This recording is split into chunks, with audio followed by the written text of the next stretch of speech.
Namaste. Let's proceed with topic accounting principles and assumptions, lecture number 1.2b, the second part of the second chapter from theoretical framework, theoretical concept. Let's move to accounting period concept.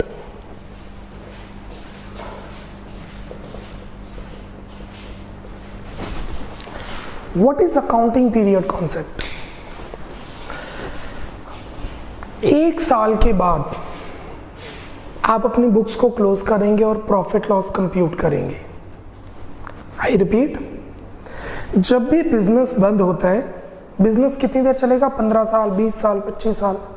तो हम profit कैसे compute करेंगे? हम जो profit compute करेंगे वो हर एक साल बाद बुक्स को क्लोज करके प्रॉफिट निकालेंगे. कई अकाउंटेंट्स प्रॉफिट्स निकालते हैं 1 अप्रैल से लेके 31 मार्च तक, और 31 मार्च को बुक्स क्लोज की जाती हैं. कई बुक्स क्लोज होती हैं 1 जनवरी टू 31 दिसंबर, 31 दिसंबर को प्रॉफिट निकाले जाते हैं. और कई बार प्रॉफिट निकाले जाते हैं दिवाली टू दिवाली, या ईद टू ईद, या वैसाखी टू वैसाखी.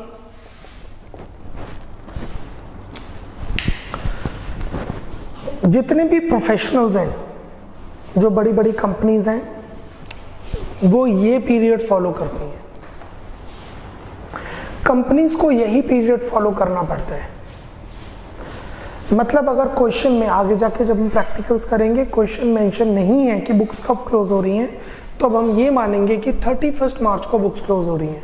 हम जो प्रॉफिट और लॉस निकालेंगे वो 31 मार्च को निकालेंगे. A business is supposed to continue in perpetuity or indefinitely. Perpetuity मतलब long period of time, as per the assumption of going concern. Therefore, results of business operations cannot be truly ascertained before the closure of business operation. तो हम profit कैसे निकालेंगे? 20 साल के बाद, 30 साल के बाद, infinite years के बाद, when the firm is wound up. However, this period is too long and the users of accounting information cannot wait for such a long period of time. Users मतलब जो गवर्नमेंट ने tax लेना है, वो इतने सालों तक वेट थोड़ा करेगी. जब बिजनेस बंद होगा तब टैक्स लेंगे. They require financial statements and periodical reports to know the operational result and financial position of the business concerned. वो चाहती हैं कि थोड़ी थोड़े दिनों बाद हमें प्रॉफिट पता चलता रहे, थोड़े महीनों बाद हमें प्रॉफिट पता लग जाए, एक साल बाद हमें प्रॉफिट पता लग जाए. Hence it becomes necessary to close the accounts at regular intervals, and the principle of accounting period is followed to determine such the time duration. Usually a period of 1 year is considered as an accounting year. जो banks हैं वो 3 महीने बाद books close करते हैं. जो insurance companies हैं वो 3 महीने बाद अपनी बुक्स क्लोज करती हैं. उसी तरीके से नॉर्मल बिजनेस 1 महीने बाद अपनी बुक्स क्लोज करते हैं, सॉरी 1 साल बाद. अंडर द कंपनीज एक्ट सारी कंपनीज 31 मार्च को ही अपनी बुक्स क्लोज करती हैं. Principle of full disclosure.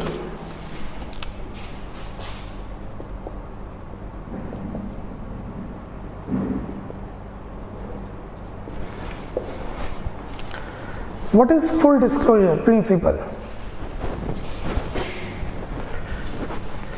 Full disclosure principle का मतलब है कि आपको सारी एंट्रीज को पूरी तरीके से डिस्क्लोज करना है. You are suppose to disclose all the entries. अगर कोई एंट्री आप रिकॉर्ड नहीं भी कर सकते, उसको आपको शो ऑफ करना पड़ेगा. जैसे कैडबरी कंपनी में एक बंदे ने केस कर दिया 2 करोड़ का. कैडबरी कंपनी में उसने चॉकलेट खाई, पेरेंट्स ने अपने बच्चे को चॉकलेट दी, चॉकलेट खाई, चॉकलेट में कुछ इंसेक्ट्स थे, चॉकलेट खा के फूड पॉइजनिंग हो गई. अब कैडबरी पर 2 करोड़ का केस चल रहा है. क्या कैडबरी इसे रिकॉर्ड करेगी? नहीं. ये उसकी कौन सी लायबिलिटी है? Contingent liability. रिकॉर्ड नहीं करेगी, शो करेगी, क्योंकि ये कंटीजेंट लायबिलिटी है. जब कैडबरी केस हार जाएगी उसे 2 करोड़ देने पड़ेंगे. फुल डिस्क्लोजर कॉन्सेप्ट का मतलब है कि हर चीज को रिकॉर्ड करो, पर वो मटेरियल होनी चाहिए, उसकी अमाउंट सिग्निफिकेंट होनी चाहिए। ये नहीं कॉमर्स विला में किसी बच्चे के 2 रुपए गिर गए, मैंने उठा लिए और पैटी कैश में डाल दिए कि चल 2 रुपए किसी बैगर को दे देंगे या पेंसिल आ जाएगी, और मैं 2 रुपए का गेन रिकॉर्ड करूंगा, 2 रुपए की लॉटरी रिकॉर्ड करूंगा। नहीं, 2 रुपए इनसिग्निफिकेंट है, no need to record. But मुझे 2000 रुपए नीचे गिरे हुए मिले, क्या मैं रिकॉर्ड करूंगा? बिल्कुल करूंगा। It's a significant amount. The principle of full disclosure stresses on the importance of providing accurate, full and reliable information. Underline accurate, full and reliable information and data in the financial statement which is of the material interest of the users of such statement. The principle is given due to legal emphasis by the Companies Act 2013. 2013 में एक law बना था जो companies के लिए बना है, उसके लिए जरूरी है। Thus, in a nutshell, the principle of full disclosure requires that all material information must be impartially and honestly disclosed either on the face of financial statements or in the notes of financial statements. All information cannot be mentioned in financial statements alone, therefore footnotes should be there. अगर आप income statement जो साल खत्म होता है, आप income statement बना रहे हैं, बैलेंस शीट बना रहे हैं, कैसे बनती है वो बाद में देखेंगे। जब साल खत्म होता है, आप प्रॉफिट निकाल रहे हैं, उसमें रिकॉर्ड नहीं हो सकती चीज, नीचे फुटनोट लिख दो लाइक दिस। ये एक स्टेटमेंट है जो एक्सपेंसेस और इनकम को रिकॉर्ड कर रहा है, ये एक स्टेटमेंट है जो लायबिलिटीज और एसेट को रिकॉर्ड कर रहा है।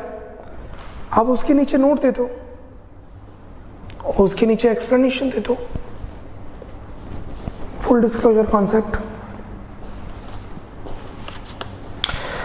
However, the term disclosure does not mean all the information that one desired to get fully included in the accounting information statements.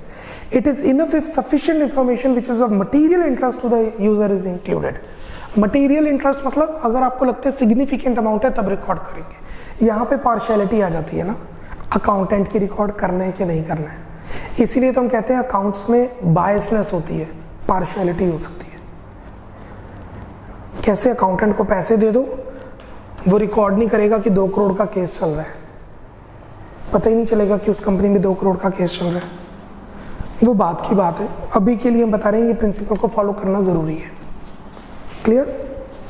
Next, principle of materiality. मैंने आपको बताया था, I've told you,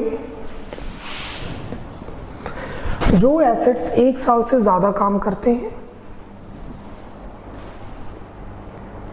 वो non current assets हैं, और जो assets 1 साल के अंदर काम करते हैं वो करंट एसेट्स हैं। जो एसेट्स 1 साल से ज्यादा काम करते हैं वो नॉन करंट एसेट्स हैं, 1 साल से अंदर काम करते हैं तो करंट एसेट्स हैं। दिस कैलकुलेटर, सभी ध्यान देना जो मैं समझा रहा हूं, ये 100 रुपीज का कैलकुलेटर है। मुझे 3 साल हो गए ये कैलकुलेटर यूज करते हुए। ये कैलकुलेटर है एसेट या एक्सपेंस। सोचिए, ये कैलकुलेटर 1 साल से ज्यादा, 3 साल हो गए मुझे यूज करते हुए, 100 रुपए का कैलकुलेटर है। करंट एसेट है कि नॉन करंट एसेट? अब आप सोच रहे होंगे नॉन करंट एसेट, बिल्कुल सही, नॉन करंट एसेट। अब ये जो कैलकुलेटर है 100 रुपए का है, अगर मैं इसको नॉन करंट एसेट मानूंगा तो मुझे इस पर क्या चार्ज करनी पड़ेगी? डेप्रिसिएशन। 100 रुपए के कैलकुलेटर पे मैं क्या चार्ज करूंगा? डेप्रिसिएशन। बहुत अजीब सा नहीं है? 10 रुपए का खर्चा हो गया, फिर 10 रुपए का खर्चा हो गया, फिर 10 रुपए का खर्चा हो गया। चलो इसको हम एक्सपेंस मान लेते हैं, एसेट मानते ही नहीं,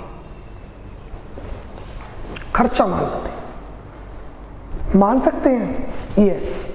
मटीरियलिटी कॉन्सेप्ट। एग्जाम्पल 2,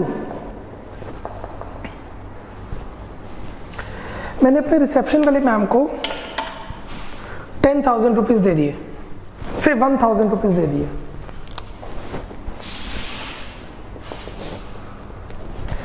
उसमें से उन्होंने 10 रुपए के स्टेपल पिन लिए, स्टेपलर पिन, 90 रुपीज़ की फेविस्टिक ली,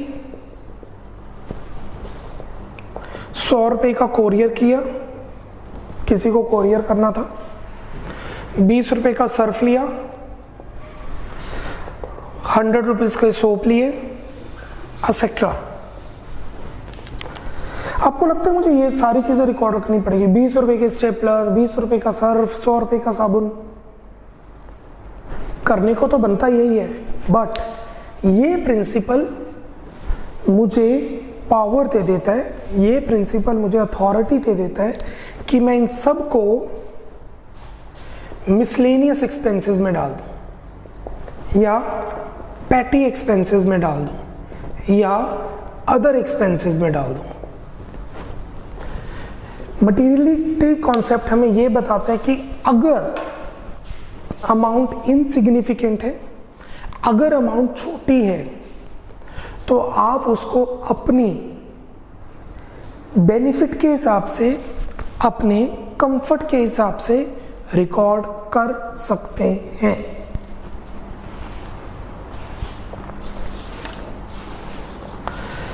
according to this principle, items having an insignificant effect or being irrelevant need not to be disclosed. Show करने की जरूरत नहीं है। 10 साल में मैंने कितने स्टेपलर पिन खरीदे, क्या गवर्नमेंट को पता करना है? क्या मेरे स्टूडेंट्स को पता होना जरूरी है?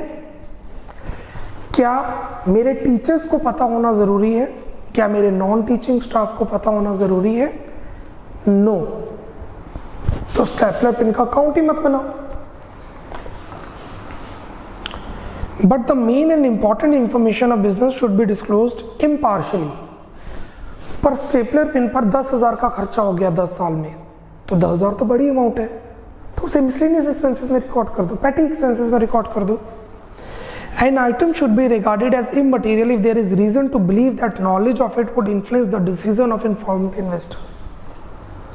अब वो सिग्निफिकेंट है कि इनसिग्निफिकेंट है, वो डिपेंड करता है बिजनेस पर। जैसे 1 करोड़ का बिजनेस है तो 1,000 इनसिग्निफिकेंट है, 10,000 का बिजनेस है तो 1,000 सिग्निफिकेंट है, 100 करोड़ का बिजनेस है तो 10,000 इनसिग्निफिकेंट है, 1 लाख का बिजनेस है तो 10,000 सिग्निफिकेंट है। Got it? In every business there are transactions or events which are absolutely immaterial and their non-recording does not affect the business accounts. आगे एग्जाम्पल दिया, थर्ड लास्ट में मैं जा रहा हूं। Similarly, the various stationery items such as pen, refill, carbon paper, stapler, ink pot, etc. are recorded in a single stationery account, and there is no need to open the separate accounts of different stationery items. Very important. Prudence principle और conservative principle. What is prudence principle? Prudence principle या conservative principle का मतलब है be ready for the losses, don't encourage profits. Future में कोई खर्चा नजर आ रहा है, होना है, उसके पैसे साइड पे रख दो। आपको पता है फ्यूचर में लॉसेस होंगे, पहले ही रेडी रहो। आपको लगता है फ्यूचर में प्रॉफिट होंगे, वेट, जब प्रॉफिट होंगे तब देखेंगे। जैसे कि मैंने 10 लाख के गुड्स सेल किए, आई रिपीट, मैंने 10 लाख के गुड्स सेल किए, मैंने 10 लाख के गुड्स बेचे, उसमें से 10,000 मुझे लगता है बैड डेट्स हो जाएंगे। What are bad debts? मुझे नहीं लगता पैसे वापस आएंगे। मैंने 10 लाख के गुड्स बेचे, उसमें से 10,000 बैड डेट्स होने की उम्मीद है, शायद बैड डेट्स हो जाए, डेटर्स पैसे ना दें। 10,000 पहले ही मान के चलो कि लॉस होगा, नहीं होगा तब देख लेंगे, ज्यादा होगा तब देख लेंगे, अभी 10,000 तो साइड पे रखो। मैंने 100 रुपए की लॉटरी ली, मुझे लगता है 1 करोड़ की लॉटरी निकल जाएगी, वेट, अभी नहीं। मुझे लगता है 10,000 रुपए की लॉटरी निकलेगी, वेट, अभी नहीं, जब निकलेगी तब रिकॉर्ड करेंगे। Do not anticipate profits but losses. Losses को एंटीसिपेट करो, प्रॉफिट्स को नहीं। In the present day uncertainties, the convention of prudence, conservatism has its own importance. This principle follow the policy of caution or playing safe. Underline playing safe. अब lockdown से पहले कई लोगों ने प्रोविजंस बनाई होगी प्रॉफिट्स के लिए, कि लॉसेस के लिए, कि पता खर्चा होगा, वो बिजनेस अब चलेंगे। क्यों? उन्होंने पहले से ही पैसे बना के रखे हुए। It takes into account all possible losses but not the possible profits or gains. Thus, it is often in the regard of principle of conservatism that do not anticipate profit but provide for all possible losses. Profit को मत सोचो, losses के बारे में तैयार रहो. From this principle, it is inferred that a business must provide for all likely losses and known liabilities, but not potential gains and incomes. Please underline. Business must provide for all likely losses. पता है कि losses होने हैं. And all liabilities. पता है देनदारी है. But not potential gains or incomes. Incomes और gains के लिए आप ready नहीं होने चाहिए. Hence, provisions are maintained by the business for all likely losses and liabilities, like provision for doubtful debts. पता है कि पैसे मरेंगे. Provision for depreciation. पता है कि कार की वैल्यू कम होनी है. A provision is generally an estimated amount of money set aside to meet the known liability in future. Clear? अच्छा, कई अकाउंटेंट क्या करते हैं, जान के ज्यादा पैसे साइड पे रख लेते हैं. क्यों? प्रॉफिट कम हो जाएगा, टैक्स कम देना पड़ेगा गवर्नमेंट को, टैक्स की चोरी,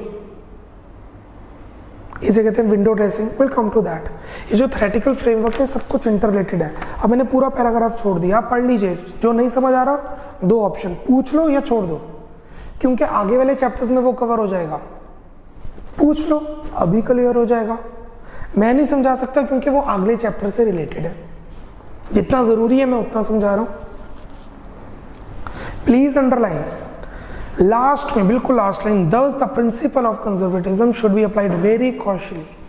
बहुत ध्यान से ये प्रिंसिपल लगाना चाहिए. क्यों? इससे टैक्स की चोरी हो सकती है, या फिर आप नहीं प्रिंसिपल फॉलो कर रहे सही तरह, आपको अचानक से लॉस हो जाएगा. छोटे छोटे बिजनेसेस जिन्होंने ये प्रिंसिपल नहीं फॉलो किया, अब लॉकडाउन की वजह से बंद हो जाएंगे. क्यों? पैसे हैं, खर्चे आ रहे हैं, प्रोविजन बनाई नहीं हुई थी. What is historical cost principle? जितने भी नॉन करंट एसेट्स हैं, आई रिपीट, जितने भी नॉन करंट एसेट्स हैं उन्हें आप कॉस्ट पे रिकॉर्ड करेंगे.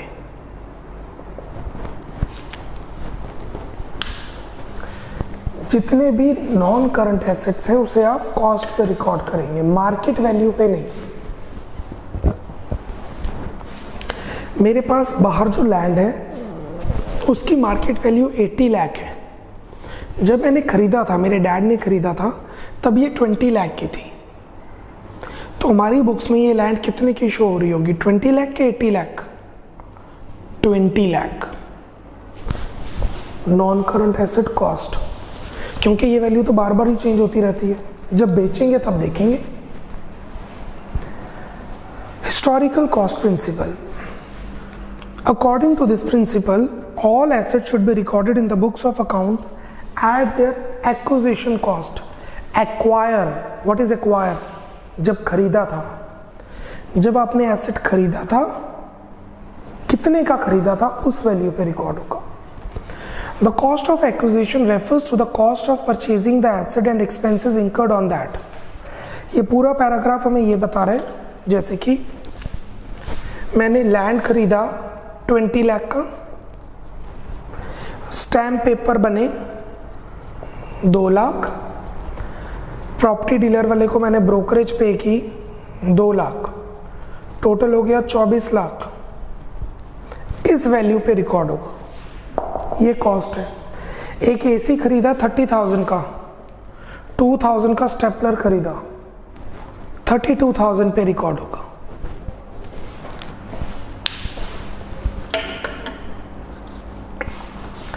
However, the historical cost principle does not mean the assets will be continuously shown at acquisition as far as business owns them. The cost of asset is systematically reduce from year to year by charging depreciation. हर साल depreciation charge करेंगे। Land पे तो depreciation charge होगी नहीं, land एक ऐसा asset है जो डेप्रिशिएट नहीं होता, आजकल एप्रिशिएट भी नहीं होता, वैल्यू कांस्टेंट रहती है, बट इस पर डेप्रिसिएशन लगेगी नहीं, एसी पे डेप्रिसिएशन लगेगी। रिकॉर्ड करेंगे 32, फिर डेप्रिसिएशन लगाएंगे 32,000 पे, 30 पे नहीं। It is because of this principle that assets for which nothing is paid will not be recorded. जो एसेट आपको मुफ्त में मिले हैं उसे रिकॉर्ड नहीं करना। Thus, a favorable location, popular brand name, increasing reputation of the business, technical skills remain unrecorded. मेरे को एक ऐसा टीचर मिला जो बहुत ही अच्छा था, और जब वो आया, फॉर एग्जाम्पल मैथ्स के टीचर थे, अपने साथ 20 स्टूडेंट्स और लेके आ गया। तो मुझे तो इसका बेनिफिट मिला, मेरा वो एसेट हो गया, बट मैंने क्या कोई एक्स्ट्रा पेमेंट की है इसके लिए? नो। हिस्टोरिकल कॉस्ट क्या होगी? 0, 0, 0। मैं उसे रिकॉर्ड नहीं करूंगा। The advantage of this historical cost is that verifiable. Land खरीदी, एसी खरीदा, बिल होगा। रिलायबल, विश्वास किया जा सकता है। नहीं तो कोई भी बंदा 20 लाख की लैंड को 1 करोड़ में शो कर दे, 20 लाख की लैंड को 2 करोड़ में शो कर दे, वेरीफाई नहीं हो सकता। जस्टिफाइड, सही भी है। इजिली डिटर्मिन, कोई भी उसको चेक कर सकता है। स्टैटिक, रुका हुआ कॉन्सेप्ट है। 10 साल से ये वैल्यू 22 लाख की लैंड की शो हो रही है। However, there are some limitations. It ignore recording the assets for which nothing monetary value is paid. ऐसे एसेट जिसकी वैल्यू नहीं पे की, वो भी रिकॉर्ड होने चाहिए, बट हम रिकॉर्ड नहीं कर पाएंगे। It result in inflated और understated profit. मेरा लैंड 1 करोड़ का है, प्रॉफिट होना चाहिए, रिकॉर्ड नहीं हुआ, तो इसकी कुछ लिमिटेशंस भी हैं। क्लियर? जितना पढ़ाया जा रहा है उतना मोर देन इनफ है। Moving on, matching concept.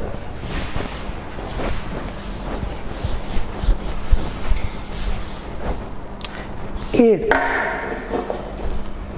Matching concept.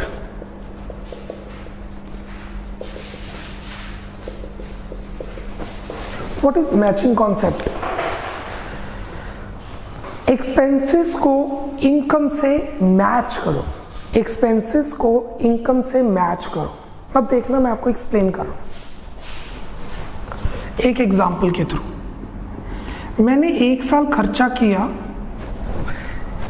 First year 2019, 2020, 2022। मैंने टोटल खर्चा किया 10 लाख, जिसमें से 1 लाख का खर्चा पिछले साल का है, 2 लाख का खर्चा अगले साल का है, और मेरी इनकम हुई 12 लाख, जिसमें से 2019 की इनकम है 1.5 लाख, 2020 की इनकम है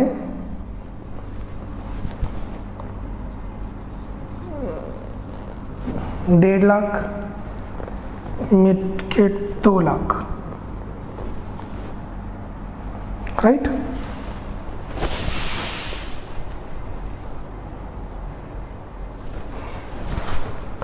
तो 2021, perfect.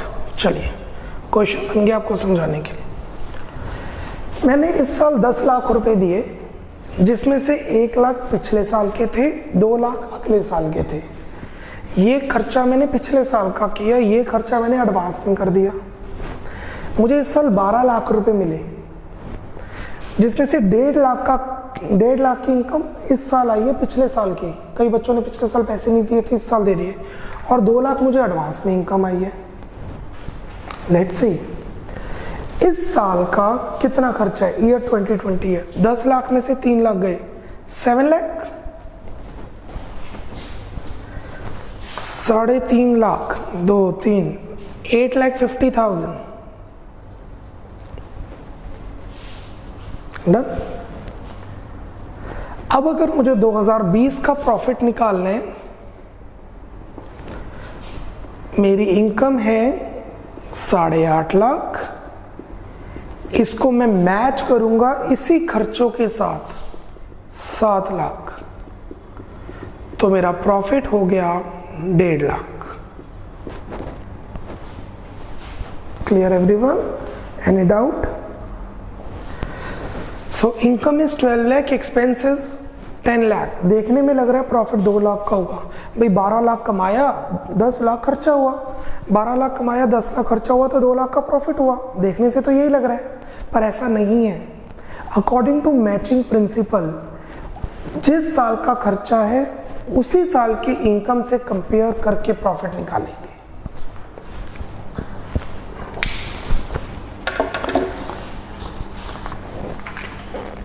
Accurate determination of net profit requires that only the expenses related to the revenue pertaining to that particular accounting period should be considered.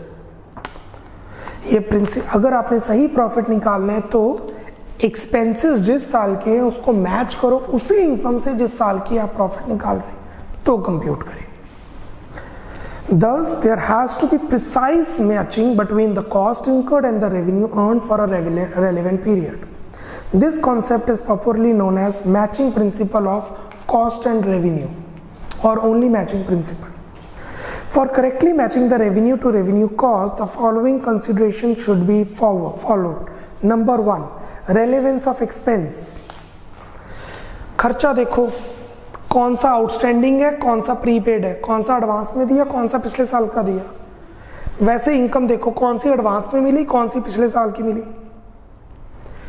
This is outstanding expenses paid this year, this is expenses paid in advance, this is income earned but not received last year, this is income received in advance. इन सबको check करना जरूरी है।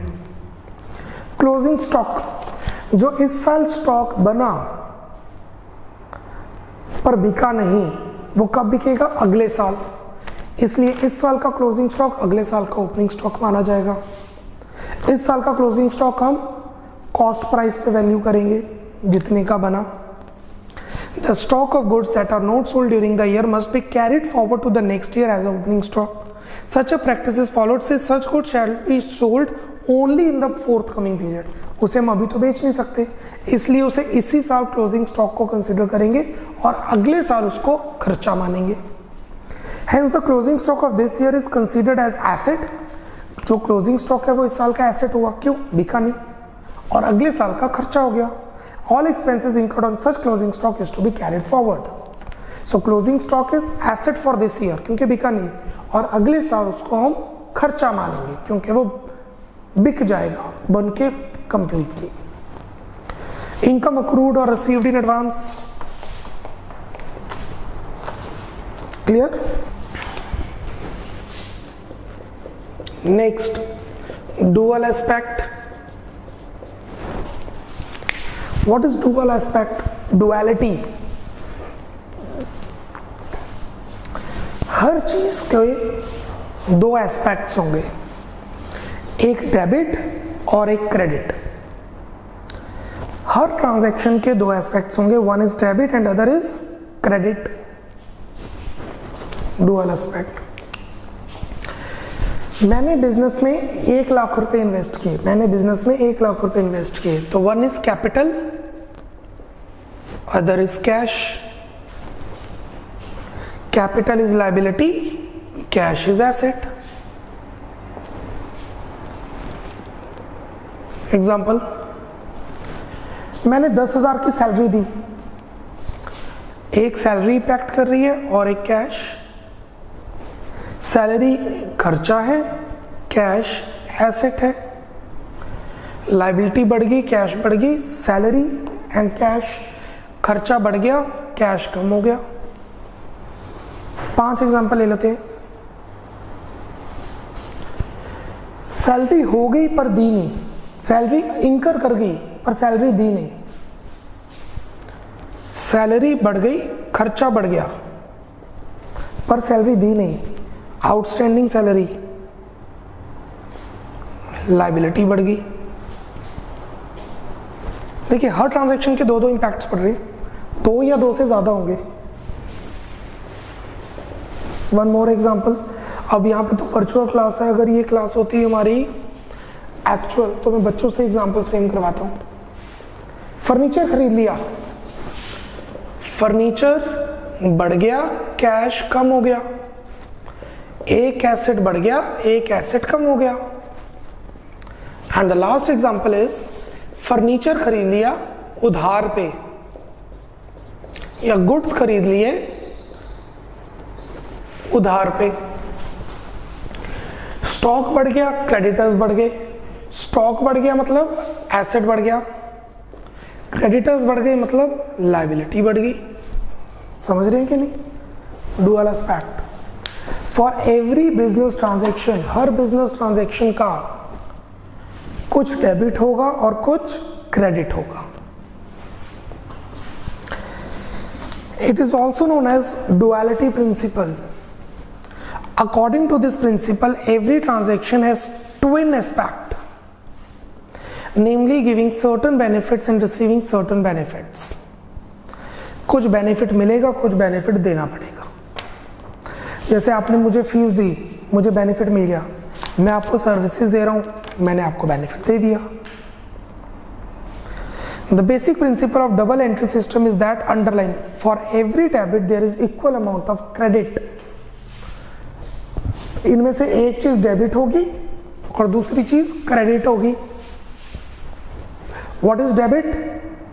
The left hand side of the account, and what is credit? The right hand side of the account. This is the underlying assumption of this concept, which is known as balance sheet concept. इसे balance sheet concept भी कहते हैं। Balance मतलब जो चीज balance कर जाए, debit should balance with credit, दोनों इक्वल रहेंगे। As per this concept, two sides of balance sheet have always total cost, equal totals. Assets हमेशा लायबिलिटीज के इक्वल होती हैं। इसका मतलब ये हुआ जो लिखा हुआ है, total assets are always equal to total liabilities. And we know that there are two types of liabilities. Total assets are always equal to internal liabilities plus external liabilities. आपकी बिजनेस की जितनी लेनदारी है वो आपकी बिजनेस की देनदारी के equal ही आएगी हमेशा। हमेशा आपने जितने पैसे लेने उतने ही देने होते हैं, बिजनेस का मतलब ही है। तो एसेट्स हमेशा किसके इक्वल आएगा? कॉमर्स विला की वैल्यू 1 करोड़ है, उसमें से 80 लाख गौरव अरोड़ा के और 20 लाख बैंक के। तो कॉमर्स विला की वैल्यू क्या होगी? 1 करोड़, उसमें से 80 लाख हो गए मेरे कॉमर्स विला के और गौरव अरोड़ा के, और 20 लाख किसके हो गए? बैंक के, liability. This is balance sheet rule.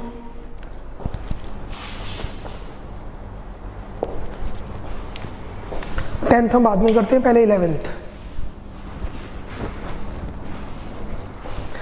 Verifiable objective.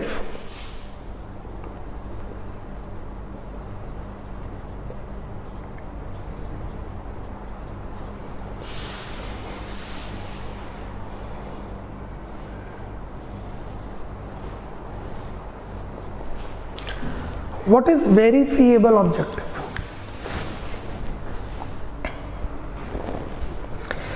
Verifiable objective का मतलब है कि आप वो ही ट्रांजैक्शन रिकॉर्ड करेंगे जिसको आप वेरीफाई कर सकते हैं, जिसके पीछे कोई प्रूफ हो। अगर प्रूफ नहीं है तो आप उसे रिकॉर्ड नहीं कर सकते, या उसका प्रूफ बनाओ। जैसे मैंने गुड्स खरीदे तो प्रूफ क्या हुआ? बिल। मैंने बैंक में पैसे जमा कराए, प्रूफ क्या हुआ? पे इन स्लिप। मैंने टीचर को सैलरी दी, प्रूफ क्या हुई? बैंक की स्टेटमेंट, बैंक में पैसे कट गए। मोबाइल का बिल आया, what is the proof? That bill. Bill जमा कराया, what is the proof? Receipt. Online कराया, व्हाट इज द प्रूफ? जो मैसेज आया। बैंक से पैसे निकाले 10,000, निकले 8,000, प्रूफ रसीद। रसीद नहीं आई, मैसेज आया।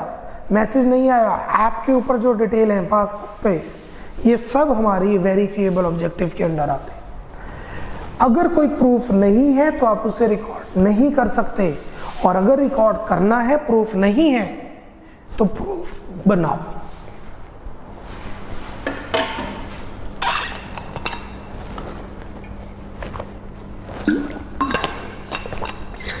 This principle of accounting requires that all accounting data must be free from personal bias.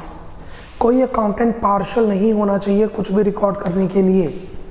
It should always be supported by true documentary evidence. Evidence मतलब proof, कोई ना कोई proof जरूर होना चाहिए, such as invoice, bill, memo, etc. And this in turn confirms the objectivity, reliability and dependability on the accounting data and the financial statements prepared from it. और उसी वजह से इसकी statements बनेगी अगर data होगा। This principle is the foundation on which confidence of various stakeholders in this, stakeholder का मतलब होता है जो business से deal करते हैं, in financial statements of a company is maintained. Clear? Have a look on that.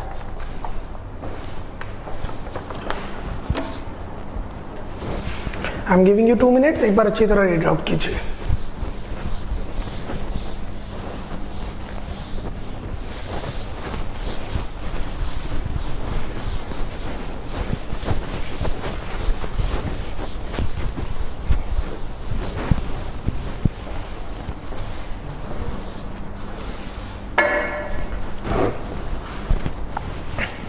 Last, revenue recognition.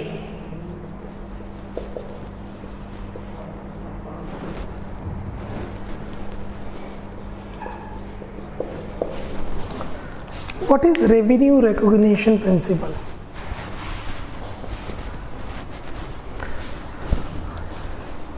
Revenue recognition principle हमें ये बताता है कि आपने अपने रेवेन्यू को रिकॉग्नाइज करना है, जिसका मतलब है, मैं एक एग्जांपल देके एक्सप्लेन करता हूँ। This is basically accrual principle, but accrual principle में खर्चा और इनकम दोनों आते हैं। अक्रूवल प्रिंसिपल में क्या आता है? खर्चा और इनकम। इसमें सिर्फ इनकम आएगी, ध्यान देना। मेरा टी शर्ट्स का बिजनेस है, मेरे वेयर हाउस में 10 लाख की टी शर्ट्स पड़ी हुई है। मेरा टी शर्ट का बिजनेस है, मेरे वेयर हाउस में 10 लाख की टी शर्ट्स पड़ी हुई हैं। आज है, नहीं आपको डेट नहीं बतानी, पता नहीं आपको कब मिले ये लेक्चर। आज है 30 फरवरी, ठीक है, हाँ ठीक है। 30 फरवरी को मैंने आपको 2 लाख की सेल कर दी। आपने मुझे फोन किया, सर 2 लाख की टी शर्ट चाहिए, निकाल के रखो गोडाउन में, पैक करके रखो, मैं अभी आ रहा हूं। एग्जाम्पल समझना, तभी समझ आएगा ये। 10 लाख की टी शर्ट पड़ी थी, शाम के बजे हुए थे 6, 8 बजे मेरी फैक्ट्री बंद होती है। आपका मेरे को फोन आता है कि सर 2 लाख की टी शर्ट निकाल के रखो, 8 बजे तक मैं पहुंच रहा हूं, मैं हो जाऊंगा लेट। मैंने कहा ठीक है। मैंने, आपने सारी डिटेल्स दे दी, मैंने 2 लाख का बिल काट दिया, टी शर्ट्स बाहर रख दी और अपने घर चला गया। और मैंने अपने स्टाफ को बोला, ये फलाना बंदा रोहन सोहन काकू मोनू आएगा, 2 लाख ले लेना, 2 लाख का चेक ले लेना, बिल दे देना। चेक नंबर मैंने बिल में डाल दिया था। समझ रहे हो? समझ आ गया? अब 8 बज गए, 8:30 बज गए, मेरे मैडम का मुझे फोन आता है, कहते हैं कि सर मोनू काकू आया नहीं, क्या करूं? मैं काकू को फोन करता हूं, वो कहता है रश बहुत है, मैं कल मॉर्निंग उठा लूंगा। समझ रहे हो? 30 फरवरी होती नहीं है, समझाने के लिए। 30 फरवरी का बिल कटा आपके नाम का, 2 लाख का स्टॉक पड़ा था। आपने कहा मैं कल स्टॉक उठाऊंगा, फैक्ट्री बंद कर दी। अब मेरे स्टॉक कितना पड़ा है? 10 लाख। 10 लाख में से 2 लाख का बेच दिया, 8 लाख का मेरा स्टॉक। कूल। अनफॉर्चुनेटली रात को 2 बजे आग लग जाती है। अनफॉर्चुनेटली रात को आग लग जाती है और 10 लाख का स्टॉक खत्म। कितना लॉस मेरा? 10 के 8? 8। 2 लाख मैं आपसे लूंगा। क्यों? क्योंकि मेरा रेवेन्यू रिकॉग्नाइज हो चुका है। आप पैसे ना दो तो वो बात की बात है, आप पैसे ना दो तो बैड डेट्स हो जाएंगे एंड ऑल दैट, डेटर पैसे नहीं देंगे, मैं उसकी प्रोविजन बनाऊंगा, मैं उस पर केस करूंगा, सब कुछ करेंगे भाई। अभी और बहन अभी सिर्फ ये समझो, रेवेन्यू रिकॉग्नाइज का मतलब है कि पैसा कमा लिया तो उसे रिकॉग्नाइज कर लो। ये 2 लाख का लॉस मेरा नहीं है, काकू का है। क्लियर? लेट्स सी ऑथर साहब क्या कहते हैं। The accounting principle of revenue recognition suggests that revenue must be recognized when the rewards and benefits associated with goods or services being sold have been transferred to the buyer। जैसे ही bill कटा goods आपके हो गए। Though the recovery is due, चाहे पैसे बाद में आने हो। Following example should be considered in this regard। Sale of good was made on January 18, but the amount of sale was received in May। Goods बेचे जनवरी में, पैसे आए मई में, तो कब का रेवेन्यू मानेंगे, जनवरी का कि मई का? जनवरी का। सेकेंड, यही एग्जांपल है सारा। Thus, taking into account the above, it can be said that revenue is recognized when a particular transaction is undertaken। जब ट्रांजैक्शन होगी रेवेन्यू रिकॉग्नाइज हो गया। And the certainty of payment has been established। Where, however, an amount is to be received in advance, it will be considered as unearned revenue and shall be known as liability। अगर आपने पैसा advance में दे दिया, revenue in advance,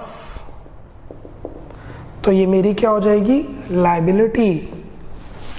जैसे आपने अगर मुझे पूरे साल की फीस दे दी तो मेरे लिए लायबिलिटी है, क्योंकि आने वाले टाइम में मुझे आपको पढ़ाना ही पड़ेगा। मेरा रेवेन्यू सिर्फ इस महीने का है, बाकी मेरी लायबिलिटी है। Clear? This is our accounting principles and assumptions. अब आपका काम क्या है? आप ये 11 के 11 अजम्पशंस और प्रिंसिपल्स लर्न करेंगे और अराउंड 4 लाइंस में, 4 to 5 लाइंस में नोट्स बनाएंगे। रट्टा नहीं मारना है, क्रैमिंग नहीं करनी है। आपको लैंग्वेज टफ लग रही है, आप अपनी बुक से कर सकते हैं। सेंटेंस मेकिंग बेस्ट होनी चाहिए, टीचर को समझ आना चाहिए क्या लिखे है। आप पूरा का पूरा पैराग्राफ पढ़ो, उसका क्रक्स निकालो 4 से 5 लाइनों में और वो नोट्स मेंटेन करो। कोई एक प्रिंसिपल आपको पेपर में आना है 3 to 4 मार्क्स का, 2 भी आ सकते हैं, 6 मार्क्स के 3-3। अभी के लिए कोई एक प्रिंसिपल हम मान के चल रहे हैं पेपर में आएगा। क्लियर? जो सबसे इंपॉर्टेंट प्रिंसिपल्स हैं मैं वो स्टार करवा रहा हूँ। आप अपने नोट्स मेंटेन करेंगे। पहला नोट मेंटेन हुआ है बेसिक अकाउंटिंग टर्म्स का, जिसमें 2 लाइंस बनाई हैं आपने, क्योंकि वो 1 मार्क और 2 मार्क है। और अब ये है जिसके अंदर आपने प्रिंसिपल्स लिखे। Clear?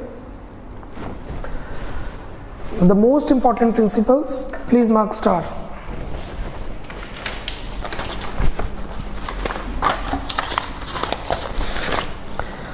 Page number 1, going concern assumption।